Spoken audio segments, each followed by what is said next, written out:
Assalamualaikum warahmatullahi wabarakatuh. Al-Fatihah ila hadratin Nabi Muhammadin Rasulillah sallallahu alaihi wasallam wa alihi wa ashabihi wa azwajihi wa dzarriyyatihi thumma ila jami'i ikhwanihi minal anbiya'i wal mursalin wal awliya'i was salihin thumma ila arwahi amwatina wa amwatil muslimin khususan ila ruh muallif hadzal kitab al mubarak anna Allah yaghfiru lahu wa liwalidayhi wa jami'i masyayikhihi wa anna Allah yanfa'una bihi wa bi'ulumihi fid darain amin. Al-Fatihah. Bismillahirrahmanirrahim. Alhamdulillah.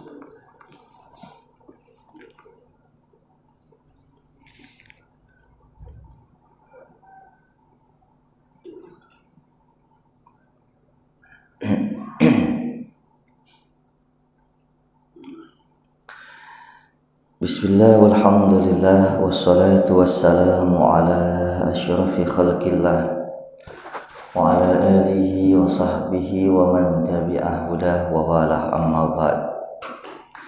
Fa inna asdaqal hadis kitabullahi ta'ala azza wa jal wa khairul hadi hadiyu sayyidina Muhammadin Rasulillah sallallahu alaihi wasallam wa syarrul umur muhdatsatuha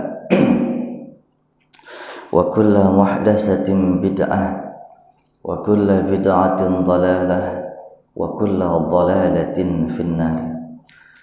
Wa bis sanadil muttasil ila al imam al muallif rahimahullah ta'ala wa adama an naf'a bihi wa bi ulumihi fid darain amin.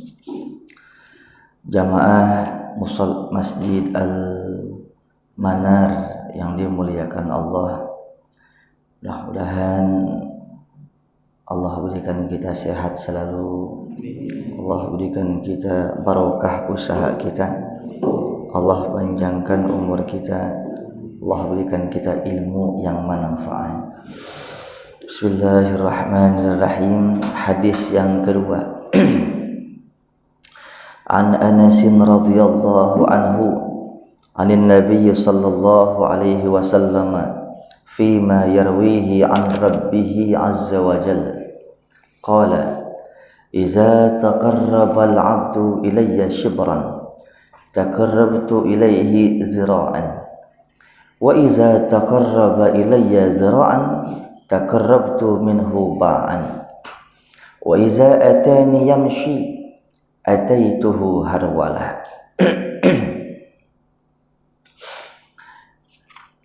Dari sahabat Anas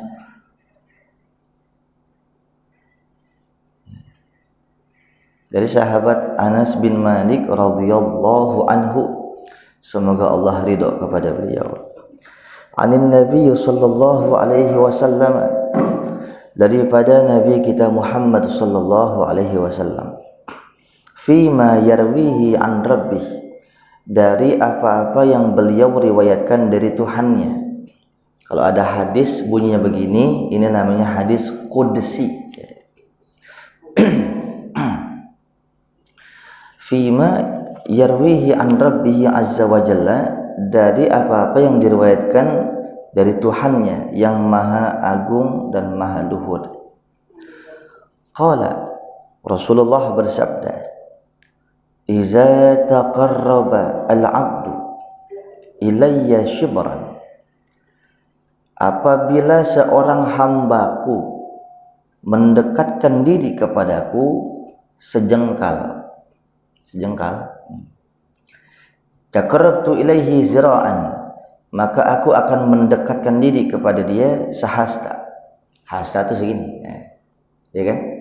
Kalau sejengkal, sehasta segini. Jadi kalau kita segini sama Tuhan, Allah 2 kali lipat sahasta. Wa iza taqarraba ilayya zira'an, dan apabila seorang hamba mendekatkan diri kepadaku zira'an 1 hasta, taqarrabtu minhu ba'an, aku mendekat kepada dia satu depa. Satu depa itu segini. Apa nih? Selengan, masa? Ya begitu deh, setangan deh ya. Kalau 1 meter kayaknya rada kurang dikit ya. Ya, hampir ya. Kita segini, Allah segini. Kita segini, Allah segini. Nah, satu lagi.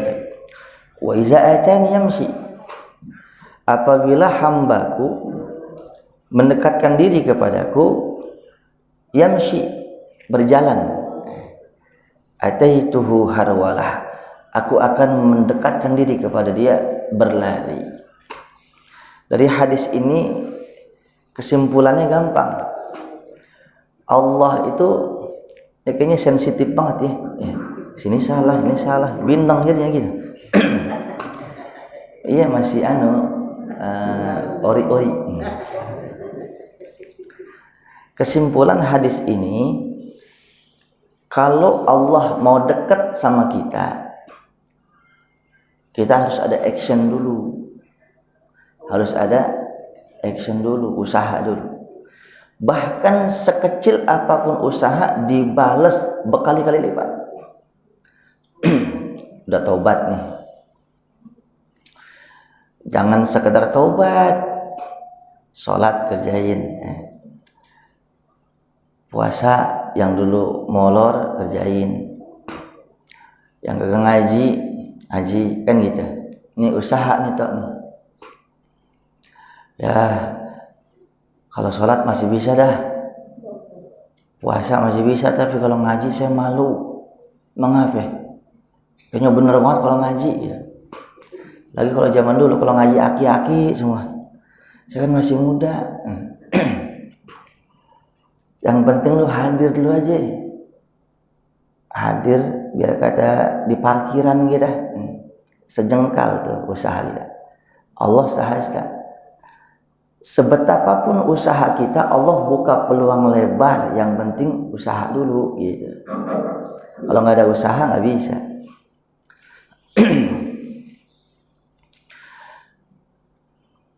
Sampai orang tobat dalam hati aja dimaafin. Orang tobat dalam hati.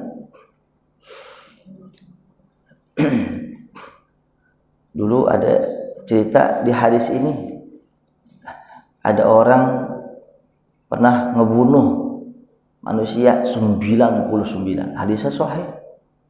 99 orang dibunuh. Bukan dipatahin kakinya, bukan, dibunuh. Suatu saat nanya kepada temannya, "Bang, gue mau taubat deh. Siapa yang bisa bimbing gue?" "Oh, ada kiai no situ belah sana, negong dikit kanan." "Iya deh, gue ke situ." Rupanya kiainya kurang profesional, sedikit teka. "Kiai, saya mau taubat Kiai." "Alhamdulillah, di sini gue bimbing." "Tapi apa Allah maafin dosa saya?" "Pasti dimaafin dah, udah tenang aja. Lo berzina kagak, paling mabok lo kagak juga. Terus ngapain? Bokep? Kecil itu mah. Terus apa dosa lo?" "Saya bunuh orang Kiai 99. "Goblok lu, dasar lu jahanam lu masuk terkutuk lu." Tuh kata siapa? Kiainya kurang profesional, emosi, dibunuh lagi tuh kiai. Coba itu, cepet udah. Iya, itu kiai apalagi ipul, anjan emosi pul. Yang namanya api kalah sama air. Ya. Orang kalau lagi marah itu ada namanya marah. Bang Haji tahu nggak, marah itu diambil dari kata apa? Marah itu diambil dari kata Al-Quran. Innan nafsa la ammaratum bisu. Amarah. Dimarah dia. Bahasa sesungguhnya yang namanya setan itu nafsu menyuruh kepada perbuatan buruk. Setan itu kan kerjaannya. Jadi kalau orang emosi, orang lagi marah itu setan. Setan dibuat dari api. Bagaimanapun akan kalah dengan air, gitu Pak. Jadi kalau dia lagi marah, jangan lo marahin juga, jangan, diemin aja deh. Apalagi kalau istri minta emas, diam itu emas. Istri minta emas, diam kan? Bukan begitu.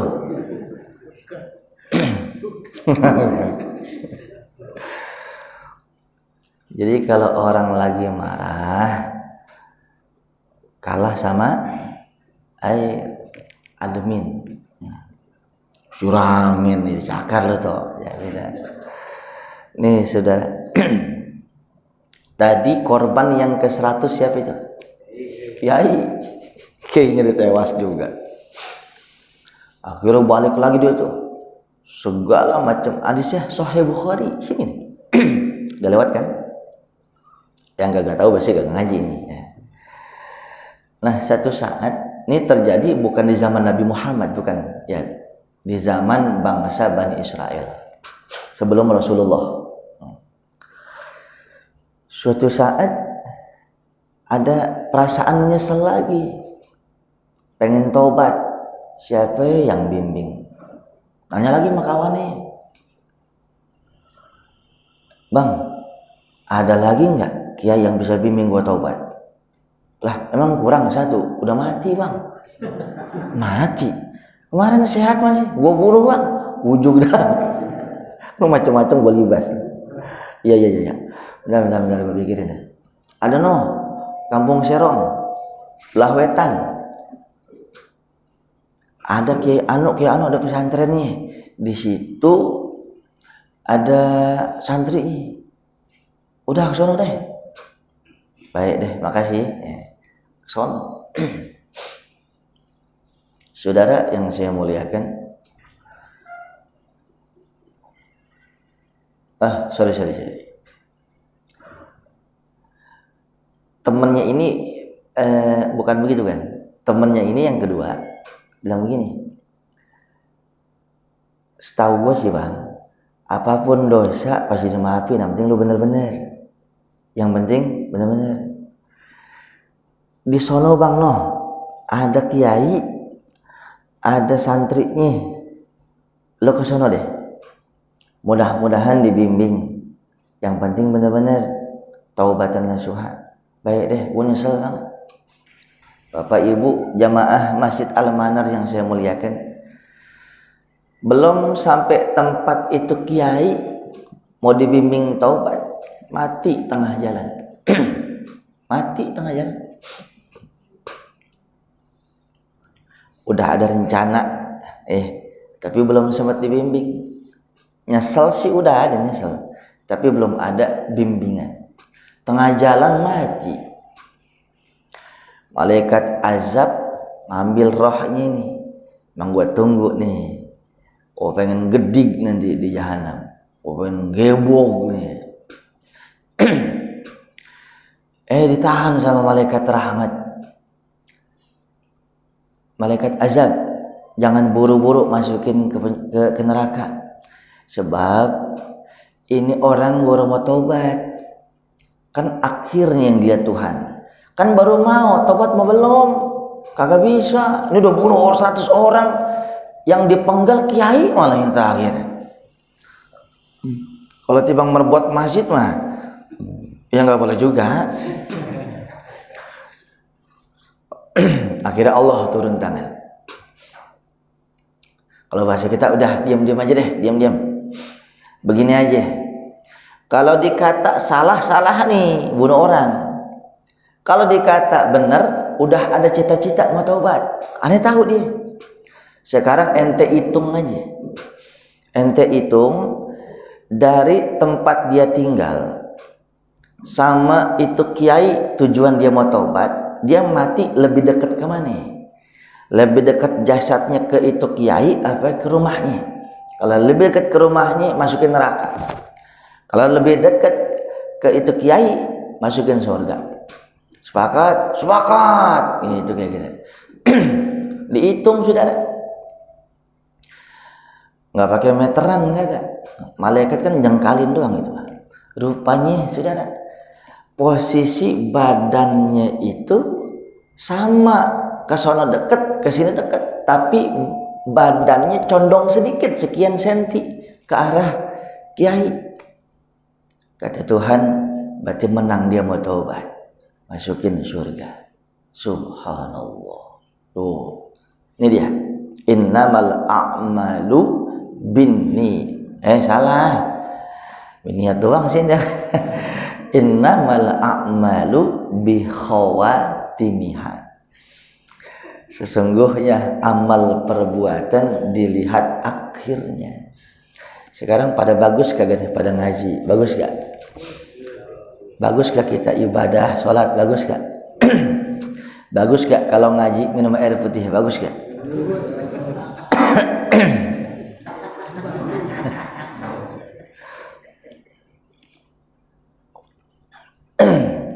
Tapi jangan merasa aman, Ustaz Anggi.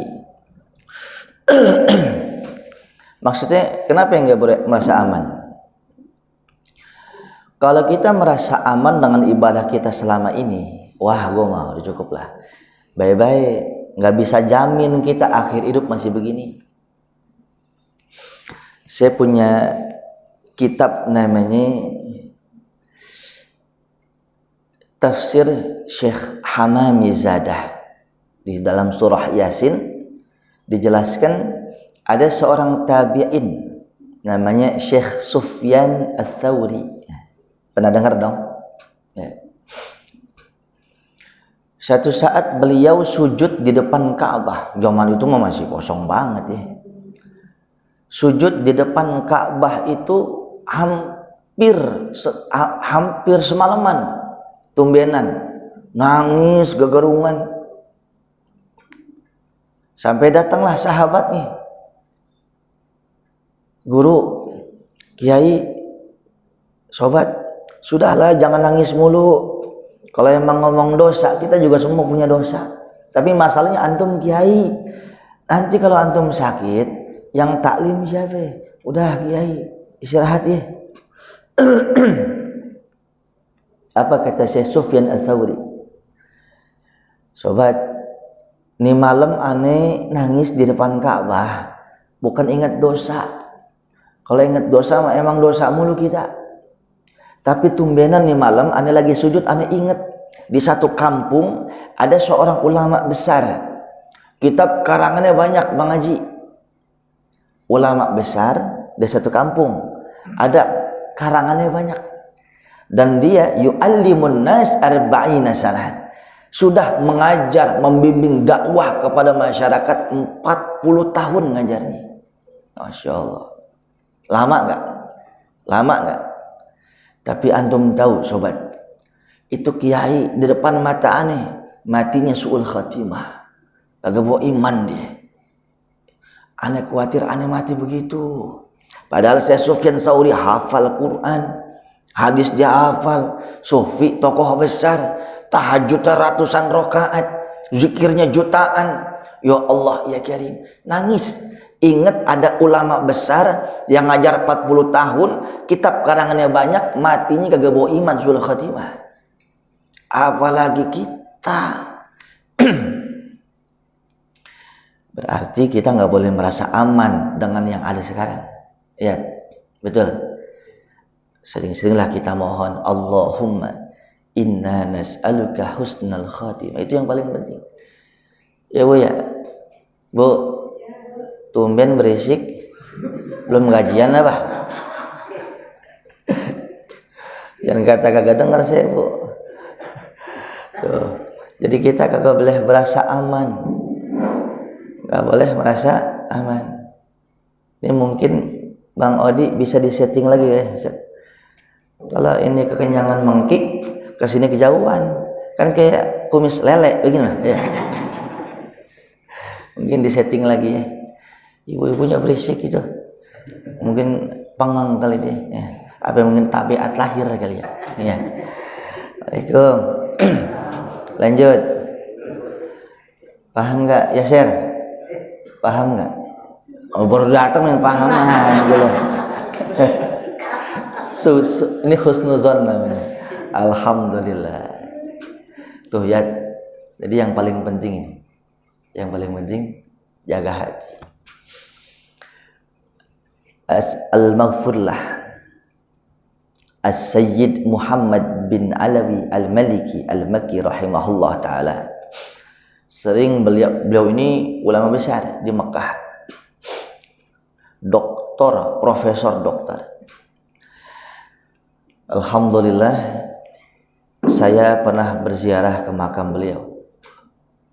Dan alhamdulillah banyak juga ijazah-ijazah ilmu dari beliau. Beliau bilang gini sama santrinya, aku lebih senang dengan orang awam tapi akhlaknya baik daripada orang alim yang sombong.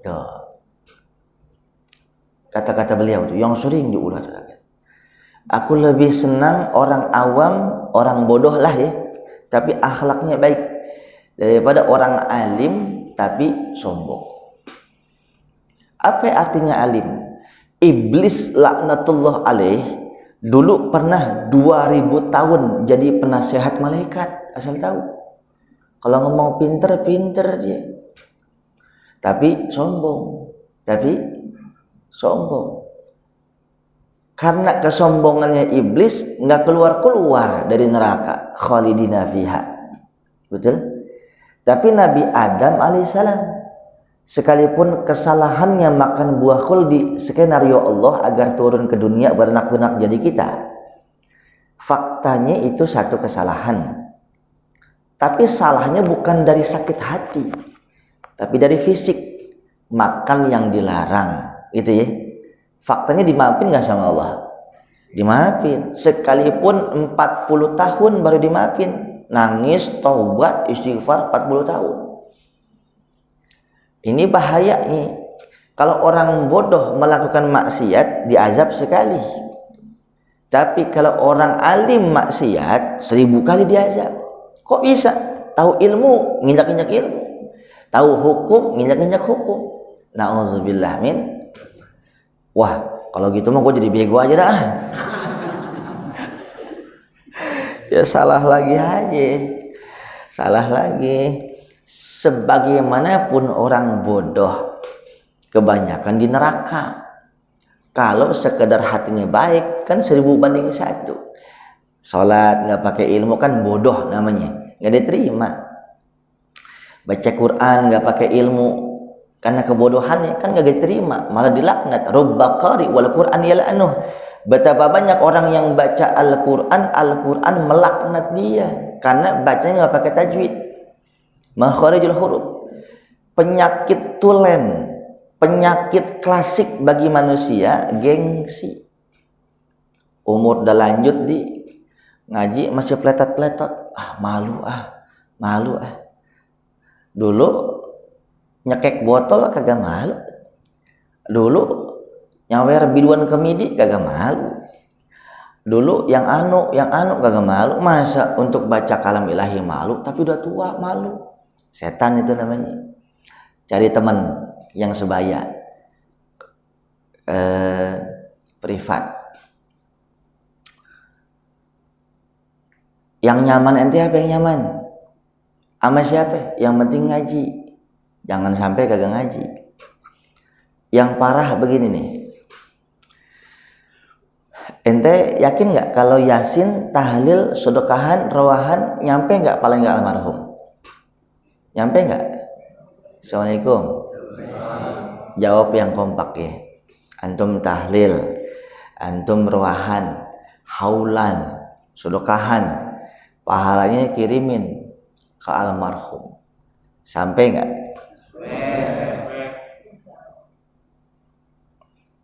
Yang kompak dong Bu. Nggak percaya duluan sana Bu.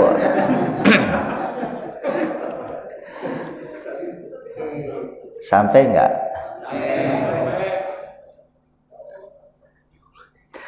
Nah, sekarang aneh mau tanya, antum ahlus sunnah wal jamaah bukan? Antum ahlus sunnah wal jamaah bukan? Aneh mau tanya sekali lagi, terakhir, ahlus sunnah wal jamaah antum, imam antum siapa? Yang jelas siapa? Sekali lagi siapa? Antum harus paham, Imam Syafi'i aja bilang bacaan Quran nggak sampai kepada jenazah. Ngapa melototin gua Pul? Kasih tahu. Ini saya ngomong modalnya aja ya, nggak ngambil untung barang dikit mah. Ngapain saya ngibul buat apa? Baca risalah Imam Syafi'i. Pahala baca Al-Quran, pahala zikir gak bakal sampai kepada almarhum, la tasil, tidak sampai kepada mereka. Ayo coba jawab deh. Ini Ustadz sesat nih, Ustadz sesat nih. Kiai kampung gua kagak bilang begitu. Makanya kalau ngaji jangan bubun bambu sama kobra. Begini saya kasih paham ya. Muridnya Imam Syafi'i, Imam Ahmad bin Hambal bilang sampai. Tapi Imam Syafi'i bilang kagak sampai. Ternyata bukan kagak sampai kata Imam Syafi'i. Yang sampai itu yang bacaan Qur'annya sesuai tajwidnya. Kalau baca yang nggak sesuai tajwid, maka almarhum diazab. Rubba qari wal Qur'an yal'anu. Betapa banyak orang baca Qur'an tapi nggak pakai tajwid, Qur'an melaknat dia. Baca Quran saya naik dewe, mana yang hak manakah? Alhamdulillahirabbil alamin arrahmanir rahim maliki yaumiddin. Umpama yang panjang dipendekin, ihdinas siratal mustaqim, udunya panjang, ihdinas siratal mustaqim, ya Allah tunjukkan kami ke jalan yang lurus. Karena baca seenaknya dipendekin, ihdinas siratal mustaqim, cihila. Ya Allah, beda artinya jadinya. Tunjukkan kami ke jalan orang-orang yang sakit, pantas ampeg mulu. Bahaya nggak? Bahaya nggak? Baca Quran makharijul hurufnya nggak jelas, ilmunya nggak ada, kan jelas. Wal akhdhu bit tajwidi hatmun lazimun wa man lam yujawwidil qur'ana asimun. Belajar ilmu tajwid wajib. Siapa orang baca Quran enggak pakai tajwid, dosa lah dia. Udah baca Quran dosa, ya Allah, saya persembahkan pahala ini untuk ibu bapak saya. Kata ibunya, monyong, lo jadi laknat ngasih gua. Tuh, logika masuk gak? Itu kata Imam Syafi'i. Lah kalau muridnya bilang sampai, apalagi Imam Syafi'i gurunya sampai banget, tapi koreksi bacaan antum. Itu maksudnya gitu. Yes. Kan saya ada Latinnya Pak Ustadz. Masih mau diakalin aja. Baca Latin beda. Latin itu tidak mewakilkan tajwid juga. Bacaan huruf keluarnya bagaimana? Apalagi ngikutin bahasa Indonesia. Yasin, Bismillahirrahmanirrahim. Karena A-nya 2 panjang kan, salah baca. Ya a si in. Ya Allah.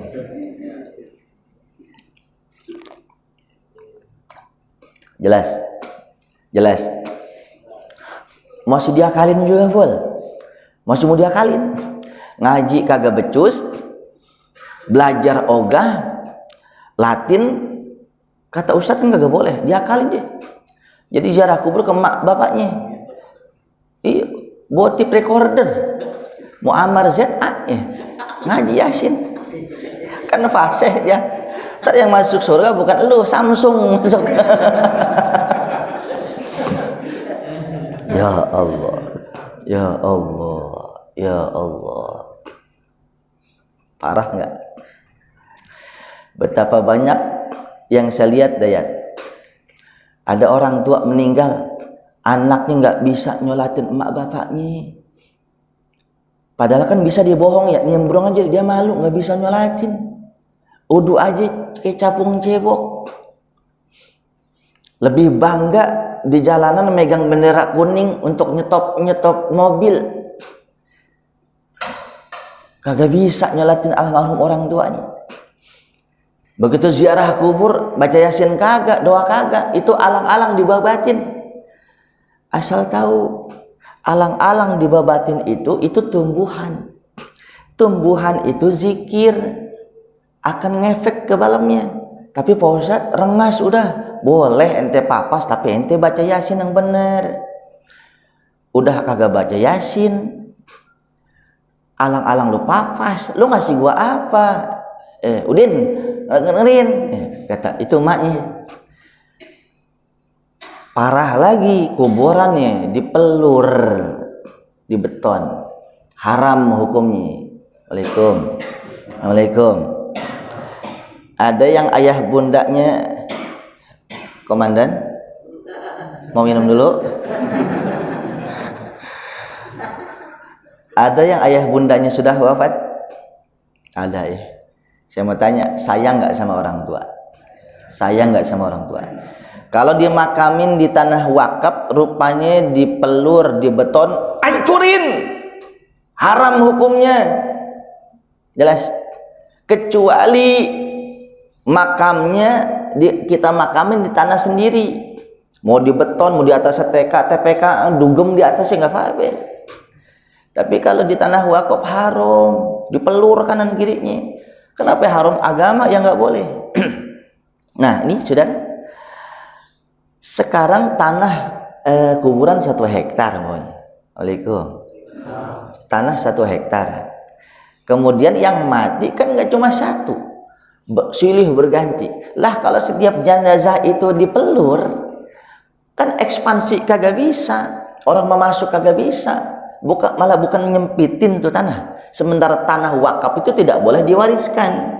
Kalau udah dipelur namanya diwarisin itu dong. Wow, punya saya, nggak boleh dikasih, nggak boleh dijual. Jelas. Yang parah lagi akhir zaman ada oknum malah nawarin, pelur nggak? 2,5 deh. Ya Allah, sayang sama orang tua, bongkar. Bukan makam lu bongkar, jangan. Tuh yang dipelur. Udah pakai tanah aja, bagus-bagus pakai rumput rumput gajah gitu. Bener Pak, saya gak bohong Pak, bener dah. Kalau saya bohong tanya sama kiai, sama ustadz yang lain. Tapi yang bener kiainya, jangan yang terus dianuin lagi. Jelas semua, jelas. Saudara yang saya muliakan, Allah itu akan berusaha dekat kepada kita kalau kita ada usaha. Coba nih, saya ngasih umpama besi berani, magnet ya, taruh sini, besi berani. Ini kita nih, paku payung umpamanya, paku payung. Jauh, ya nggak bakal nempel. Deketin dong, paku payung. Ini kagak bakal mungkin deketin, usaha dulu, deketin paku payung. Oh, enggak, kurang. Deketin lagi, masih kagak bergerak. Deketin lagi terus. Nah, bukan begitu. Inilah dia.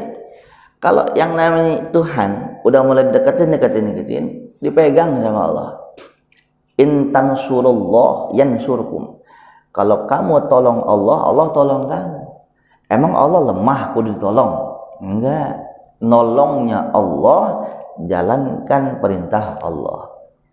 Yang kagak boleh jangan dikerjain. Kan banyak perintah Tuhan.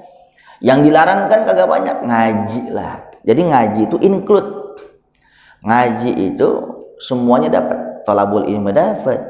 Menjauhi larangan Allah dapat karena kita ngaji.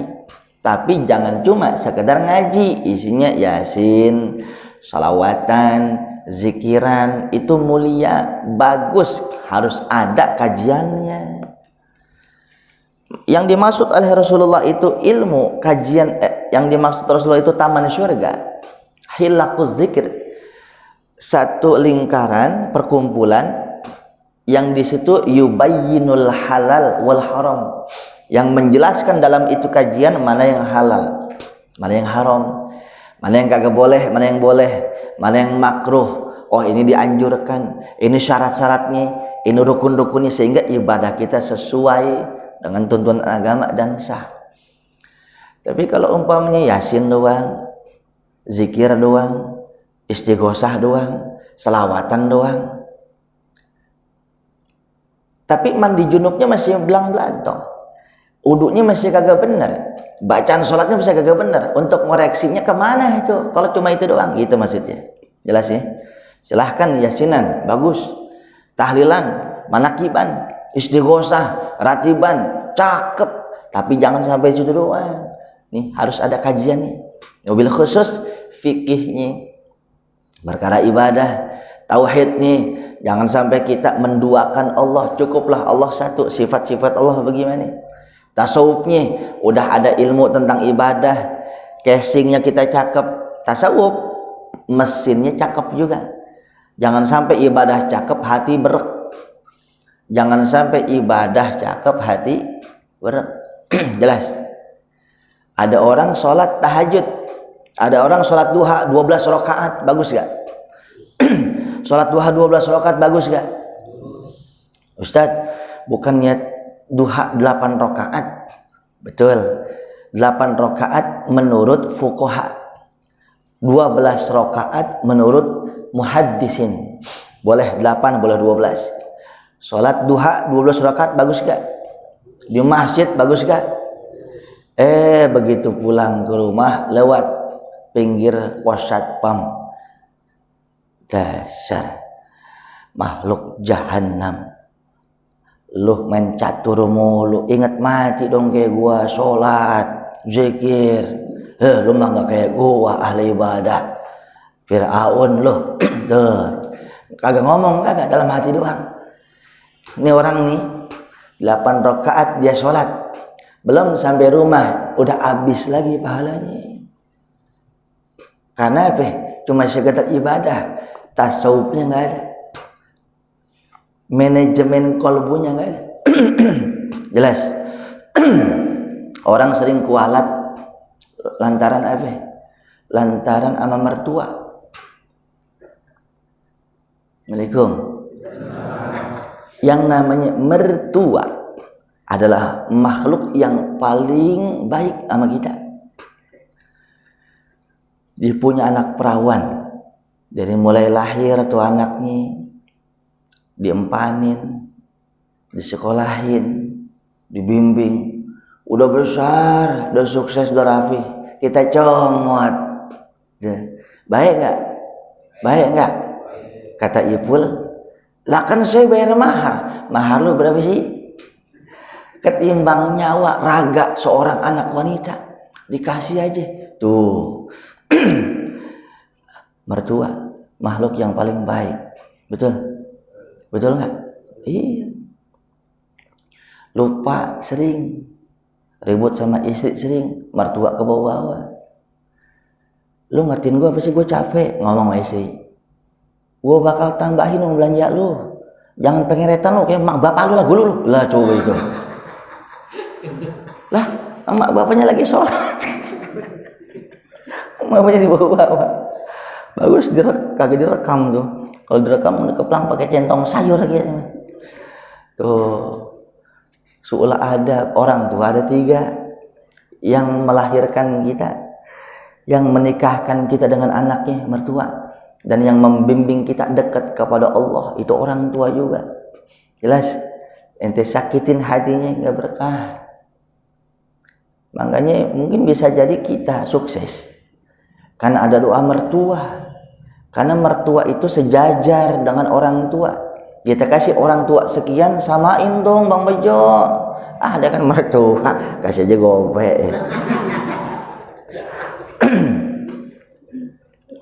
Kita kasih orang tua kita sekian, samain kalau bisa. Jelas ya? Jadi bisa jadi kita berkahnya, suksesnya selama ini, ya berkah deh ya. Doa mertua. Coba bayangkan kalau mertua kita banyak, kan?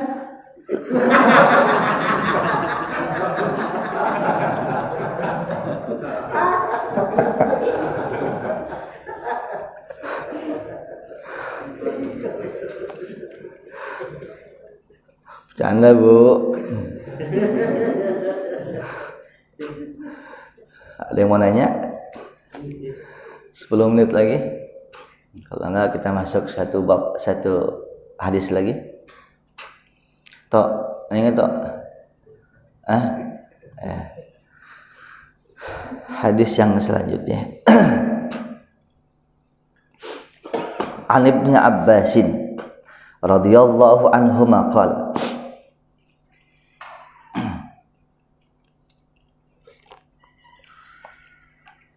Dari sahabat Ibnu Abbas radhiyallahu anhu maqala. Semoga Allah ridha kepada keduanya. Karena Ibnu Abbas itu anaknya, artinya nih, Ibnu Abbas artinya anaknya Bapak Abbas. Anaknya Bapak Abbas nama aslinya Abdullah. Jadi Bapak Abbas dan anaknya si Abdullah itu terhitung sahabat Nabi, berjumpa dengan Nabi dan beriman kepada Nabi, kan sahabat, makanya radhiyallahu anhuma, gitu. Jelas? Ya. Qala, ia berkata, qala Rasulullah sallallahu alaihi wa alihi wasallam, telah bersabda Rasulullah sallallahu alaihi wasallam, ni'matani maghbunun fihima kathirun minan nas as-sihah wal faragh. Rawahul Bukhari. Rasulullah sallallahu alaihi wasallam bersabda, ni'matani, ada dua nikmat, maghbunun fihima, yang sering dilalaikan, tertipu pada keduanya, kathirun minan nas, banyak daripada manusia. Ada dua nikmat yang sering dilupakan manusia, itu maksudnya. As-sihah, sehat, wal faragh, dan waktu yang luang, itu nikmat. Sehat, semua sehat, semua sehat, semua hati sehat, kantong sehat. Ayo dah, kantong sehat, sehat gitu dong, tutupin utang. Sehat. Ada satu nasihat Rasulullah ketika sahabat sakit gak sembuh-sembuh, Rasul jenguk. Kan sunnah ya, sunnah. Sekalipun kita punya tetangga non muslim, dia baik sama kita, jenguk. Itu akhlak Rasulullah. Seandainya tuan rumah ngasih minum kita, minum, nggak boleh kita bilang itu najis. Seandainya tuan rumah ngasih kita makanan, apalagi daging, jangan pakai ditanya, ini daging babi bukan nih? Jangan, husnuzon aja.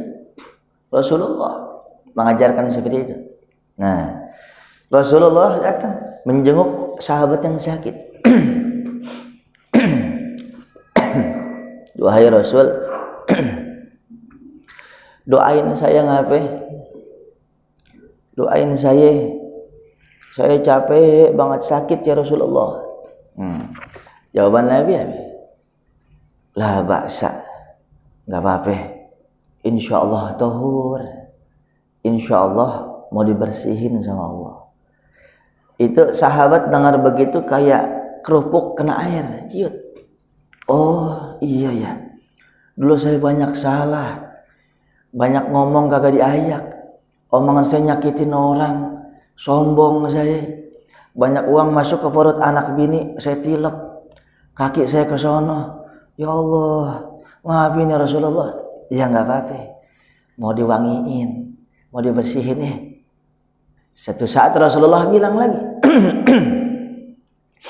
Al-marad kaffaratuz dzunub.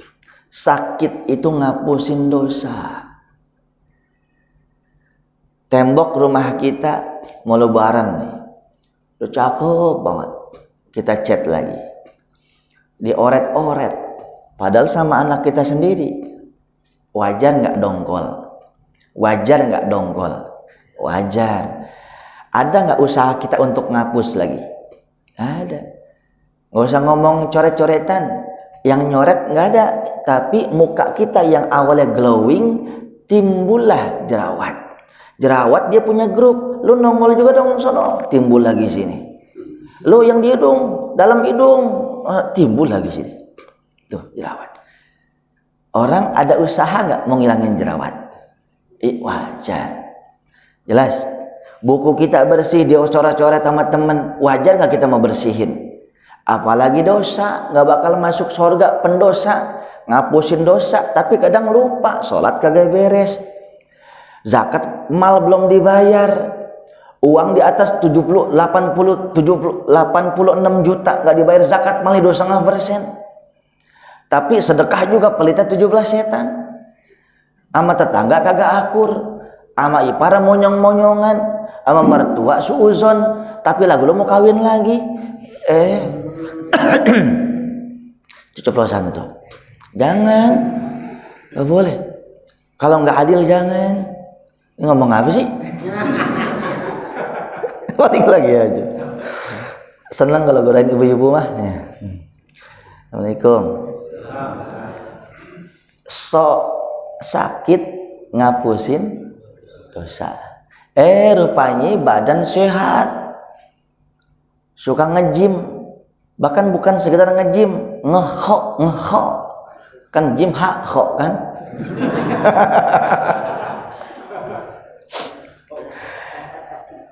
Rupanya tempo hari teman sohib kita, instruktur fitness, guru wushu, ke rumah saya. Ente kan ustad, lu kudu jaga dong badan lu, karena kalau sakit bagaimana? Rokok jangan, ntar lu batuk macam-macam. Bagaimana ngomongnya? Bang, kambing kagak ngerokok batuk. Susah ngomong sama lu. Dia kata begitu. Lihat nih badan gua, six pack, ya kan? Pola makan lu jaga, pola hidup lu harus lu atur, biar kita panjang umur. Harus sehat lu, jaga fisik. Iya dah bang, masih. Pulang, besok sore meninggal. Kagak ngerokok, nyusuk sering, nge-gym sering, pola makan diatur, mati. Apa sebabnya? Serangan jantung. Ya, rupanya fisiknya bagus, pola makan dijaga, stres dia karena istrinya main serong, anaknya susah diatur, stres, tewas. Sampai sekarang kagak bangun lagi bang. Loh, balikin. Yang penting usaha maksimal, jaga body, jaga fisik, jaga makanan, balikin ke Tuhan. Jangan kita bilang pola makan bokar sehat, jangan. Manusia kalau kagak sakit Fir'aun namanya. Jelas, ntar ngaku Tuhan dah. Justru seorang muslim dikasih sakit, itu cara cantik Allah mau ngapusin dosa ente dulu. Guys, kita nggak pernah sakit, jarang sakit dah, paling ampek doang kan gitu. Rupanya sering sakit hati. Teman di kantor kok ngapa judes banget ya. Teman di kantor kok kayaknya sombong banget ya. Teman di kantor kok kayaknya kalau kagak ditegur duluan nggak nyaut. Kalau jalan tolak pinggang, kaki kagak napak di ubin. Ini turunan kuntilanak kali ya. Sombong banget tuh orang. Udah umpamanya jelas ya. Ya Allah, saya pengen bisnis, ngapa dikecewain, nggak dibohongin, nipu, uang saya hilang, ya Allah. Kan sakit hati. Betul. Sakit hati juga tuh Bang Bejo. Itu juga gugurin dosa. Ustaz, gua sama teman Wallace, kata Bang Bejo ngomongnya, gua mau bergaul sama siapa aja. Betul Bang, nggak ada sakit hatinya? Kagak. Di bang kemarin ditolak janda, sakit. Ya, sama itu Bang. Itu sama itu.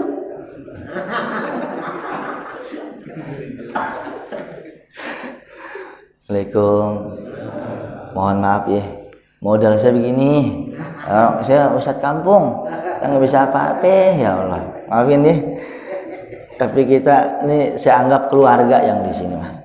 Jadi ngomong kita ngalor ngidul, yang penting kena sasaran. Husnuzon sama Allah. Kalau dikasih sakit itu ngapusin dosa. Nah ini kalau lagi sehat kita lupa. Lembangan sehat lupa. Allah kasih sakit kaki kita cantengan 7 Rejab kagak sembuh-sembuh. Tahu cantengan kagak ya? Tuh jempol tuh yang udah kayak terong, yang baunya kayak kuping naga. Tuh cantengan namanya. Di Turki nggak ada tuh. Tahu nggak? Udah dioperasi, dinimbul lagi. Itu kuku ngapa jadi nuncep ke sono? Udah gunting kuku. Makanya kalau gunting kuku jangan kebangatan dalam. Yang kedua jangan duduk aja. Pagi jalan kaki, saraf-saraf nih jangan sampai lemah di situ. Udah 7 Rejab kagak sembuh-sembuh. Cantengan. Begitu orang yang beriman dikasih ujian begitu, maka nanti ketika dia sehat, harusnya dia ngambil pelajaran. Rupanya dikasih sakit, biar ketika sehat lagi pandai bersyukur kepada Allah. Ingat soalnya, udah pengen enak, udah kering, udah kagak ada biru-biru, main bola mumbul, hajar, buar, bengkak lagi. Wadaw. Anehnya kalau cantengan mau ketubruk mulu, heran saya mah. Pentok ini, pentok itu. Sinyalnya kredit kali ya. Nah yang ketawa nih pasti pernah cantengan. Begitu sehat, alhamdulillah ya Allah. Main futsal enak, kemana jalan enak, kena banjir malam kagak nyut-nyutan, pakai sepatu nyaman. Tuh harusnya ada timbul rasa syukur, ditegur sama sakit. Kadang kita suka kufur nikmat. Terakhir dah tuh, waktu luang yang sering kita sia-siakan. Waktu luang jangan sampai sia-siain. Belum tentu Kamis besok kita masih di sini. Belum tentu Kamis tahun depan kita masih ada. Kita mau ketawa ke TV, kita mau zikir, faktanya kain kafan kita lagi dirajut nih. Kapan aja bisa kita pakai. Ini ngomong-ngomong mau nyobain kain kafan nggak?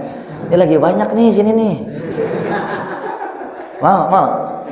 Saya pikir mah berkat parcel kain kafan. Ya, mudah-mudahan ada manfaatnya. Al-Fatihah. Bismillahirrahmanirrahim. Alhamdulillah.